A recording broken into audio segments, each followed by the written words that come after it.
Once upon a time, in a small village nestled between lush green hills, there lived an old man named Mr. Thompson. He was known for his wisdom and kind heart, and people often sought his advice. One day, a young man named David came to visit him, seeking guidance on how to make the most out of his life. As the sun set behind the horizon, David and Mr. Thompson sat outside on a wooden bench, surrounded by the serenity of nature. David asked, "Mr. Thompson, you have seen many years go by, and I'm just starting my journey. I feel overwhelmed by the uncertainty of life.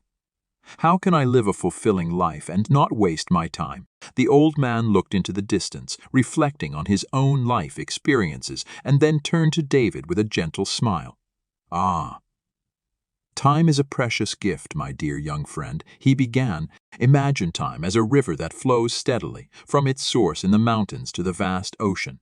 It never stops, never slows down, and we can't hold it back. The key to living a meaningful life is to understand the value of every moment and how we choose to spend it." David leaned in, intrigued, as Mr. Thompson continued his tale. "When I was your age," the old man reminisced, "I was full of dreams and ambitions just like you. I often felt as if time was my enemy, slipping away too quickly.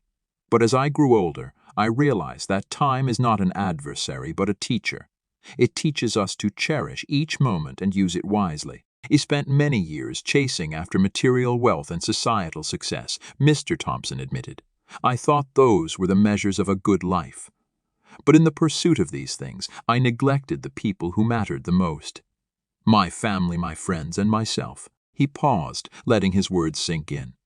The stars began to twinkle in the night sky, as if adding to the beauty of the moment. As time passed, Mr. Thompson continued, "I lost some dear friends and family members. I regretted not spending more time with them, not telling them how much they meant to me. It was a painful realization that time cannot be ruined or paused. I couldn't change the past, but I learned from it. The value of time lies not in the quantity of years, but in the quality of moments," he emphasized. "Take time to appreciate the beauty around you, to share laughter and tears with loved ones, to pursue your passions, and to be kind to yourself and others." David listened intently, absorbing the wisdom of the old man's words. He saw a profound truth in what Mr. Thompson was saying.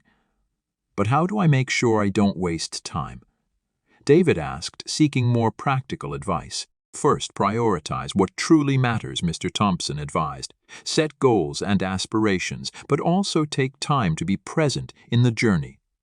Value the simple joys in life: a beautiful sunset, a warm cup of tea, a genuine conversation. Don't let the busyness of life blind you to the wonders that surround you." Second, learn from the past but don't dwell on it. The old man continued, "Mistakes are inevitable, but they are opportunities for growth. Forgive yourself and others, and focus on making the most of the present." And finally, Mr. Thompson concluded, "Cherish the relationships you have. Time spent with loved ones is time well spent. Tell them you love them, appreciate them, and support them in their endeavors." David nodded, grateful for the old man's wisdom.